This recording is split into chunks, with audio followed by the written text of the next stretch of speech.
அல்லாஹுடைய தூதர் ஸல்லல்லாஹு அலைஹி வஸல்லம் அரிஷின் நிழல் 7 கூட்டத்தார்களுக்கு என்று சொன்னார்கள். அதில் ஒருவர் வலதுகரம் தர்மம் செய்யும், இடதுகரத்திற்கு கூட தெரியாமல். இன்னொரு நபர் தனிமையில் அல்லாஹ்வை நினைவு கூறுவார், அதனால் அவர்களுடைய கண்கள் கண்ணீரை வடிக்கும். இந்த நபர், இந்த இருவரும் மக்கள் மத்தியில் அறியப்பட வேண்டும் என்பதற்காக தர்மம் செய்யவில்லை, மக்கள் மத்தியில் அறியப்பட வேண்டும் என்பதற்காக கண்ணீர் வடிக்கவில்லை. இந்த இருவருடைய செயலையும் அல்லாஹ் அங்கீகரித்து அல்லாஹ் அவர்களை நாளை மறுமையில் அரிஷின் நிழலை கொடுப்பான் என்று அல்லாஹுடைய தூதர் ஸல்லல்லாஹு அலைஹி வஸல்லம் சொன்னார்கள். அல்லாஹுடைய தூதர் ஸல்லல்லாஹு அலைஹி வஸல்லம் சபையில் ஒருவர் கடந்து செல்கிறார். நபித்தோழர்களை பார்த்து அல்லாஹுடைய தூதர் கேட்டார்கள், இந்த மனிதரை பற்றி என்ன சொல்கிறீர்கள்? நபித்தோழர்கள் சொன்னார்கள், அல்லாஹ்வின் தூதரே, இவர் மிக கண்ணியமிக்கவர், இவர் பெண் கேட்டால் கொடுத்து விடுவார்கள், இவர் சாட்சி சொன்னால் ஏற்றுக்கொள்வார்கள். அல்லாஹுடைய தூதர் ஸல்லல்லாஹு அலைஹி வஸல்லம் மௌனம் காத்தார்கள். இன்னொரு நபர் கடந்து சென்றார். அல்லாஹுடைய தூதர் அவரை பார்த்து கேட்டார்கள், ஏழ்மையுடைய தோற்றத்தில் இருக்கக்கூடிய நபரை பார்த்து, இவரை பற்றி என்ன சொல்கிறீர்கள் என்று. நபித்தோழர்கள் சொன்னார்கள், யா ரசூலல்லாஹ், இவர் கண்ணியம் இல்லாதவர், இவர் பெண் கேட்டால் யாரும் கொடுக்க மாட்டார்கள், இவர் சாட்சி சொன்னால் யாரும் அங்கீகரிக்க மாட்டார்கள். அல்லாஹுடைய தூதர் ஸல்லல்லாஹு அலைஹி வஸல்லம் சொன்னார்கள், நீங்கள் யாரை கண்ணியமற்று பார்த்தீர்களோ அந்த ஏழ்மையுடைய தோற்றத்தில் இருந்த, பெண் கேட்டு கொடுக்கப்படாத, சாட்சி கூறி ஏற்றுக்கொள்ளப்படாத இந்த நபர் சிறந்தவர். நீங்கள் கண்ணியமோடு பார்த்த அந்த நபர் உலகமெல்லாம் நிரம்பி இருந்தாலும் சரி. அல்லாஹுடைய தூதர் ஸல்லல்லாஹு அலைஹி வஸல்லம் மேலும் சொன்னார்கள், அடியானுக்கு சொர்க்கம் உண்டாகும். அவன் யார்? வேகமாக குதிரையில் பரட்டை தலையோடு முகமெல்லாம் தூசி படிந்த நிலையில் போர்க்களத்தில் உள்ளே நுழைகிறான். முதல் வரிசைதான் அனுமதி கிடைக்கிறது, நிற்கிறான். கடைசி வரிசைதான் அனுமதி கிடைக்கிறது, நிற்கிறான். சாட்சி சொல்லுகிறான், நிராகரிக்கப்படுகிறது. உதவி கேட்கிறான், மறுக்கப்படுகிறது. ஆனால் அந்த போர்க்களத்தில் நிற்கிறான். ஏன்? இவன் வந்தது அல்லாஹ்விற்காக, முதல் வரிசைக்காக அல்ல, கடைசி வரிசைக்காக அல்ல, அங்கீகாரத்திற்காக அல்ல, சாட்சி கூறி ஏற்றுக்கொள்ளப்பட வேண்டும், உதவி கேட்டு ஏற்றுக்கொள்ளப்பட வேண்டும் என்பதற்காக அல்ல. இவன் எது கிடைத்தாலும் எது கிடைக்கவில்லை என்றாலும், யார் போற்றினாலும் யார் போற்றவில்லை என்றாலும், யார் அவனுடைய சாட்சி அங்கீகரித்தாலும் யார் உதவி செய்தாலும், எந்த அங்கீகாரத்தை அவனுக்கு அந்த இடத்தில் கொடுத்தாலும் கொடுக்கவில்லை என்றாலும் நிற்பான். யாருக்காக? யாருக்காக? அல்லாஹ்விற்காக. இந்த அடியானுக்கு சொர்க்கம் உண்டாகும். இந்த நபிமொழிகள் எல்லாம் எதை சொல்லுகிறது? மக்கள் மத்தியில் பிரபலியத்தை விரும்பக்கூடியவர்கள் மத்தியில் அல்லாஹ்விடத்தில் அங்கீகாரத்தை எடுத்துக்கொள்ளக்கூடிய நபரை அல்லாஹ் நேசிக்கிறான். அல்லாஹ் அவர்களைத்தான் அங்கீகரிப்பான்.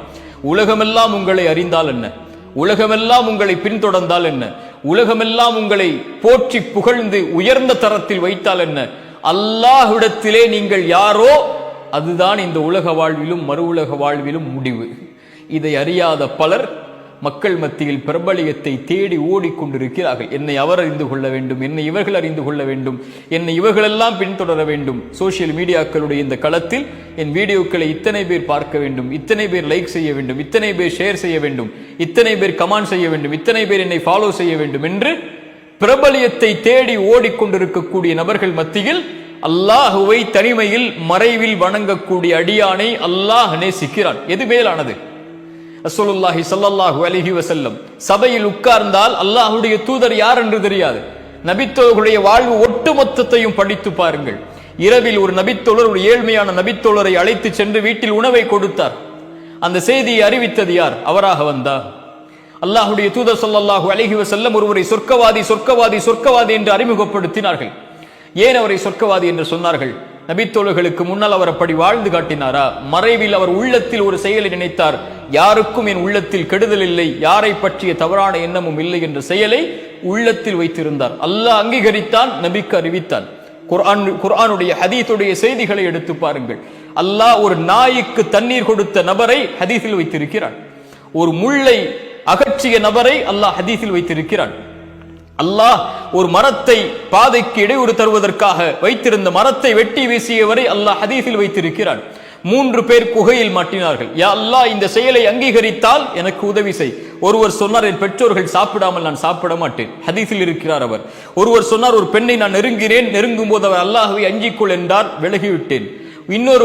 ஒருவர் எனக்கு கூலியாக கொடுத்து ஒருவருக்கு நான் கூலி கொடுத்தேன், அவர் வாங்காமல் சென்றார், அந்த கூலியை பாதுகாத்து ஆட்டு மந்தைகளை வளர்த்தேன், அதை அவர் வந்ததற்கு பிறகு அதை அவருடைய கரத்தில் கொடுத்தேன் என்று யா அல்லாஹ் நீ அங்கீகரித்தால் இந்த உதவியை செய்கின்றார்கள். இந்த 3 பேரும் 3 அல்லாஹ்விற்காக செய்த காரியங்களை கூறி இந்த 3 பேரும் இந்த ஹதீஸில்.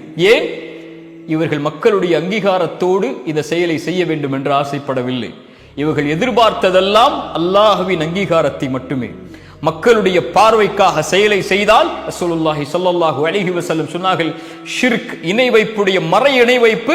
ஒருவன் தொழுகையை தொழுவான், மக்கள் அந்த தொழுகையை தொழுவான் மக்களுக்கு அருகில் அதை அலங்கரித்து, மக்களுடைய பார்வைக்காக அதை அலங்கரித்து இவன் இணை வைப்புடைய மறைவை செய்கிறான் என்று அல்லாஹ்வுடைய தூதர் சொன்னார்கள். அல்லாஹ்வுடைய தூதர் சொன்னார்கள், நாளை மறுமையில் முதலாவது விசாரிக்கப்படக்கூடியவர்கள் இந்த 3 பேர். யார் அவர்கள்? முதலாம் அவர் ஷஹீத், அல்லாஹ்வுடைய பாதையில் மரணித்தவர். இரண்டாவது ஒருவர் காரி, குர்ஆனை அழகாக ஓதக்கூடியவர். மூன்றாவது ஆலிம், மார்க்கத்தை கற்று பேசக்கூடிய மனிதர். இந்த துறையிலும் இன்று பிரபலியம் தேவைப்படுகிறது. அல்லாஹ் அழைப்பான், ஷஹீத் ஏன் செய்தாய்? அவர் சொல்வார், யா அல்லாஹ் உன்னுடைய பாதையில் இறக்க வேண்டும் என்பதற்காக செய்தேன். அல்லாஹ் சொல்லுவான், மக்கள் உன்னை புகழ்ந்தார்கள், மக்கள் உன்னை ஷஹீத் என்று சொன்னார்கள், அதெல்லாம் சரி, நீ செய்தது அதற்காகவா? உன் உள்ளத்தை அறிந்தவன் நான். நீ பொய் சொல்லுகிறாய். உன்னை மக்கள் ஷஹீத் என்று போற்ற வேண்டும் என்பதற்காகத்தான் செய்தேன். யாரிடத்தில் யாருக்காக செய்தாய்? அவர்களிடத்தில் சென்று கூலியை வாங்கிக் கொள். காரி, குர்ஆனை ஓதினாய், எதற்காக ஓதினாய்? அவர் சொல்வார், யா அல்லாஹ் உனக்காகத்தான். பொய் சொல்லுகிறாய் அடியானே, மக்கள் உன்னை குர்ஆனை அழகாக ஓதக்கூடியவர் என்பதற்காகத்தானே குர்ஆனை அழகாக ஓதினாய், போய் பெற்றுக்கொள் நன்மை அவர்களிடத்தில். ஆலிம், மார்க்கத்தை கற்று பேசக்கூடியவர் அழைப்பார், அல்லாஹ் எதற்காக செய்தாய்? யா அல்லாஹ் உனக்காகத்தான் செய்தேன். அல்லாஹ் சொல்லுவான், இல்லை அடியானே, பொய் சொல்லுகிறாய், பொய் சொல்லுகிறாய். அல்லாஹ் பாதுகாப்பானாக. பொய் சொல்லுகிறாய். எதற்காக செய்தாய்? மக்கள் உன்னை அறிஞர் என்று போற்ற வேண்டும் என்பதற்காகத்தானே. போய் பெற்றுக்கொள். நீங்கள் பெற்றுக்கொள்ளலாம்.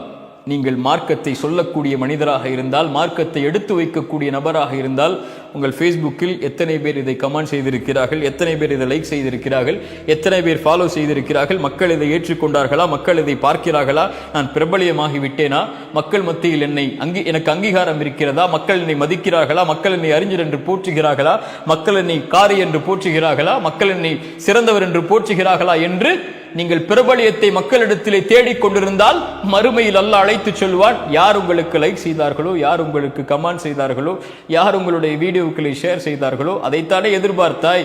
அவர்களிடத்திலே சென்று நன்மைகளை வாங்கிக்கொள். என்னிடத்திலே எதுவும் இல்லை, எனக்காக நீ எதையும் செய்யவில்லை என்று.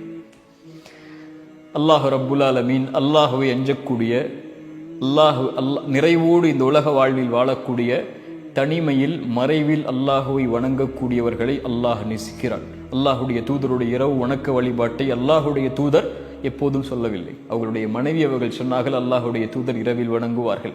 அல்லாஹுடைய தூதர் இந்த குர்ஆனுடைய வசனத்தை ஓதினால் அழுவார்கள். அபூபக்கர் ரலியல்லாஹு அன்ஹு, உமர் ரலியல்லாஹு அன்ஹு, பிலால் ரலியல்லாஹு அன்ஹு ஒருபோதும் அல்லாஹுடைய தூதரிடத்திலே வந்து, அல்லாஹுடைய தூதரை உது செய்தால் 2 ரக்அத் தொழுவேன் என்று சொல்லவில்லை. அல்லாஹுடைய தூதர் அழைத்து கேட்டார்கள், சொர்க்கத்தில் எனக்கு முன்னால் நடந்து சென்றாய் பிலால், என்ன காரணம்? அஹ்மத் பின் ஹம்பல் பள்ளிவாசலில் இரவில் தூங்குவதற்காக செல்லுகிறார்கள். அடித்து விரட்டப்படுகிறார். நான் இமாம் அஹ்மத் என்று அவர்கள் சொல்லவில்லை, நான் மிகப்பெரிய இமாம் என்று அவர்கள் சொல்லவில்லை. ரசூலுல்லாஹி ஸல்லல்லாஹு அலைஹி வஸல்லமுடைய வாழ்நாளில் ஒரு பள்ளிவாசலில் வேலை செய்த ஒரு பெண்மணி மரணித்து விடுகிறார்கள். பள்ளிவாசலை சுத்தப்படுத்திய பெண்மணி, மக்கள் மத்தியில் பிரபலியமாக இல்லை. அவர்கள் இறந்து விட்டதற்கு பிறகு அடக்கம் செய்து விடுகிறார்கள். அல்லாஹுடைய தூதர் வருகிறார்கள், எங்கே அந்த பெண்மணியை காணவில்லை என்கிறார்கள். அல்லாஹுடைய தூதரை மரணித்து விட்டார்கள் அவர்கள் என்றார்கள். அல்லாஹுடைய தூதர் சொன்னார்கள், என்னை அந்த பெண்ணுடைய கபரை காட்டுங்கள் என்று கூறி அல்லாஹுடைய தூதர் சென்று அந்த கபரில் நின்று அந்த பெண்ணுக்காக துஆ செய்தார்கள். அந்த இடத்தில் நாம் இருந்திருக்க வேண்டும் என்று ஆசைப்படுவோமா? இல்லையா? ஆனால் அந்த பெண் பிரபலியமான பெண் அல்ல. இப்படி ஏராளமாக அடுக்கிக் கொண்டே போகலாம். அல்லாஹை வணங்கக்கூடியவர்கள் ரப்பிடத்தில் மட்டும்தான் அங்கீகாரத்தை எதிர்பார்ப்பார்கள். அல்லாஹ் அவர்களை அங்கீகாரத்தோடு வைப்பான். சஹாபாக்களுடைய எந்த முகமாவது நமக்கு தெரியுமா? இமாம்களுடைய எந்த முகமாவது நமக்கு தெரியுமா?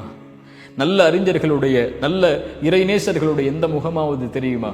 ஆனால் அவர்களுடைய பெயர்களை கேட்டால் ரலியல்லாஹு அன்ஹு, அல்லாஹ் அவர்களை பொருந்தி கொள்ளட்டும் என்று சொல்கிறோமே, ஏன்? அவர்களுடைய செயல்களை அல்லாஹ் அங்கீகரித்திருக்கிறான். என் செயலை, என் செயல்பாடுகளை அல்லாஹ் அங்கீகரித்திருக்கிறானா இல்லையா? இதுதான் நான் கேட்டுக்கொள்ள வேண்டிய கேள்வி. ரப்பிடத்திலே நான் யார்? மனிதர்களிடத்திலே நான் யாராக வேண்டுமானாலும் இருக்கலாம். இன்று போற்றுபவர் நாளை தூற்றலாம், இன்று கண்ணியப்படுத்துபவர் கண்ணியத்தை இறக்கலாம், இன்று பின்பற்றுபவர் நாளை தூக்கி எறிந்து செல்லலாம். இவர்களுடைய எந்த அங்கீகாரமும் நிரந்தரமானதல்ல. என் ரப்புடைய அங்கீகாரம் மட்டும்தான் நிரந்தரமானது. என்னை படைத்தவனவன், அவனிடத்தில் மட்டும்தான் நான் திரும்பி செல்ல இருக்கிறேன். அவனிடத்தில் நான் யார்? மறைவில் அல்லாஹ்வை வணங்கக்கூடியவர்களை அல்லாஹ் நேசிக்கிறான்.